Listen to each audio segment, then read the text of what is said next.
and welcome to Lesson 2 of P.2, the AFAR unit, where we explore forces, stability, and change.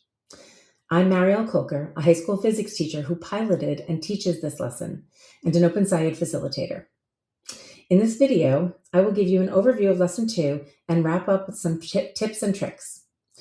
In this lesson, students do hands-on investigations and tie their findings back to the events from Lesson 1. This lesson is important because we establish the two themes of the unit, stability and change, and scale and proportion, which we will use as lenses throughout the rest of the unit. First, let's recap how we got here. At the end of Lesson 1, we conclude that there is much we don't yet understand about what caused the earthquake, volcano, and crack that we saw in AFAR. This motivates us to figure out more about Earth's surface, what tectonic plates actually are, and how they move and interact with each other. Let's start by taking a look at the lesson as a whole. In Lesson 2, it takes 3 45-minute days. It involves analyzing maps of tectonic plate movements, hands-on investigations using spring scales on foam board, drawing three-body diagrams, and using manipulatives to support mathematical thinking. The 90 minutes of material preparation listed here is for cutting foam board and cutting out vector manipulatives. The good news is that both of these items can be used again indefinitely, and so this is a one-time investment in materials prep that you can take advantage of in future years. Devices are used only for an electronic exit ticket that asks students to reflect on community agreements. There are 2 student-facing videos that support the investigations with spring scales. In this lesson, there are 4 sense-making loops over the course of 3 days. These loops do not exactly align with the lesson days. The key symbols indicate some critical parts of the lesson that I will describe in more detail. The first sense-making loop is explored on day 1. Students analyze plate motion data, wonder about forces on plates, and add to the scale chart developed in Lesson 1. We think about stability over long periods of time and realize that all things change and that whether something is considered stable or not depends on the timescale you are observing it over. We also realize that multiple forces are probably acting on tectonic plates as they push on each other and move around the globe. The second sense-making loop starts on day 1 and continues to day 2. Students carry out investigations A and B to experience forces and stability and learn the concept of net force. During the third sense-making loop on day 2, students learn how to diagram multiple forces on free body diagrams and how to turn off-axis forces into vector components. Days 2 and 3 cover the fourth sense-making loop, where students make predictions and then carry out investigations C and D. They figure out that there's a pattern of stability to change and back to stability again in what they see, and that this pattern applies to the events we saw in Lesson 1. So, in summary, on days 1 and 2, students conclude that saying something is stable all depends on the scale you're using, and that multiple forces on an object can cancel to create stability for an object, which we designate as having a net force of 0.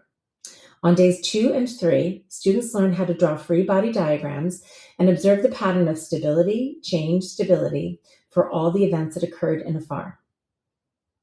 Now let's take a look at the key moments in Lesson 2. In Part 3, we return to the scale chart from Lesson 1, adding a y-axis for time. Some students struggle with understanding where to position events on this space-scale graph as we progress through the unit and get to exploring things that happen on the atomic scale all the way to the continent scale, and from events ranging from instantaneous to millions of years in duration. Students are not used to thinking across these scales, but this is what makes the development of this chart so valuable. You will continue developing it through the unit they will use it during the Lesson 13 transfer task. In Part 7, investigations A and B allow students to experience how an object under multiple forces can remain stable or stationary. There is a student-facing video here that shows students how to calibrate the scales. This investigation moves quickly and demonstrates how forces in opposite directions can cancel each other out. For most students, this is intuitive, but it grounds the upcoming development of free body diagrams in student experience. Diagramming forces is probably the most recognizable part of this lesson for physics teachers. But the focus here is not on full-scale vector addition. It's on connecting balanced forces with stability and unbalanced forces with change. You can choose to use free body diagrams, dot diagrams, or both. Vectors will be used again in Lesson 12 to explore the interactions of gravity and friction on tectonic plate movement. Acceleration and Newton's second law won't be addressed quantitatively until Unit 3 on collisions and momentum. In Part 11, students use a grid placemat and vector manipulatives to figure out how off-axis vectors are equivalent to their vector components without the use of trigonometry.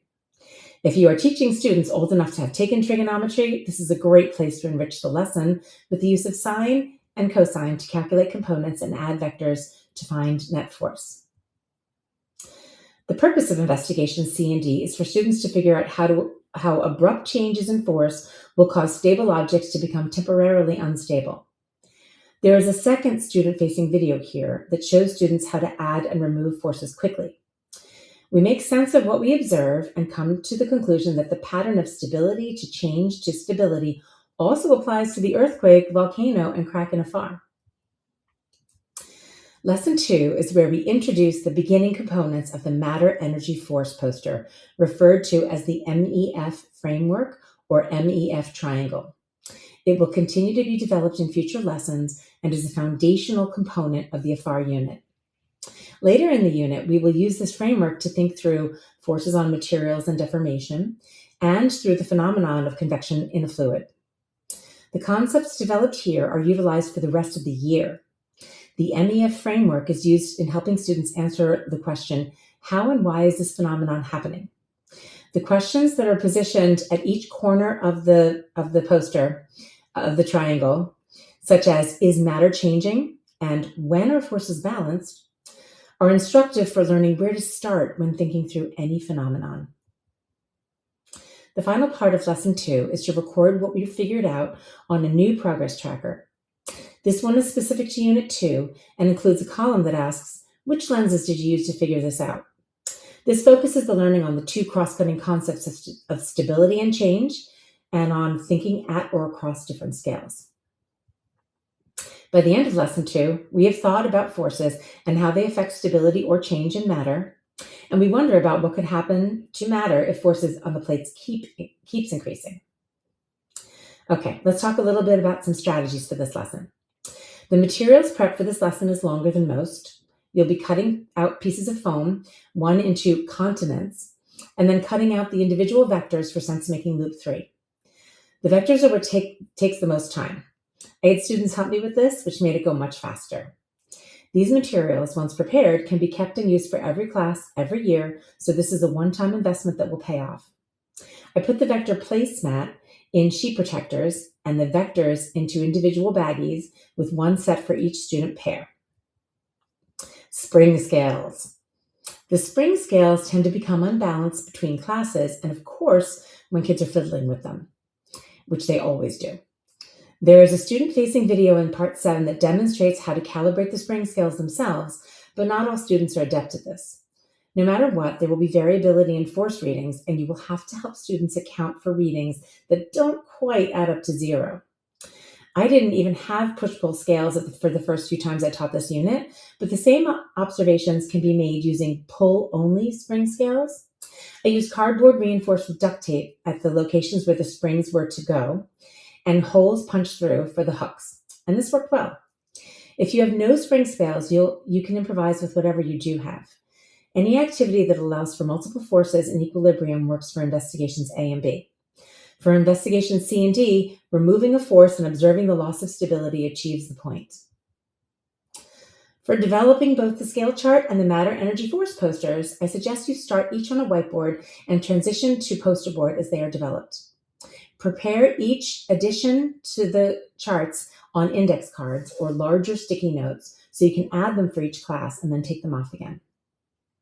In addition to updating the classroom posters as the lesson progresses, I found it was helpful for students to track the changes themselves.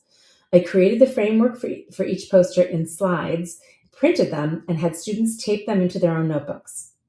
We want students to own these concepts and to use them as sense-making tools, which they will be asked to do later in the unit.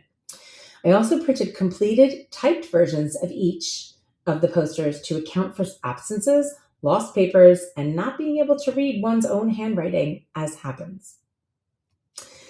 Most of these vocabulary terms are related to forces, but again, the focus is on how they contribute to the stability of or changes to matter. Posters. There are two posters in this lesson and one model. The scale chart poster from lesson 1 is added to here and throughout the FR unit.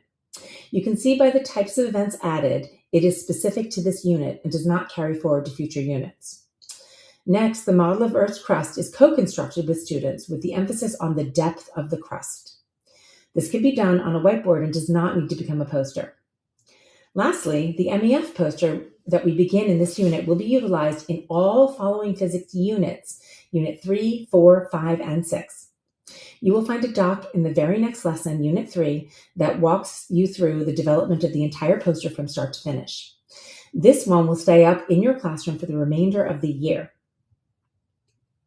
Well, that was lesson 2. The concepts introduced here lay the groundwork for figuring out more complex scenarios in future lessons. This lesson also requires a lot of prep, but only once. In the next unit, we will read about force on and deformation of rocks and relate this to the movement of tectonic plates.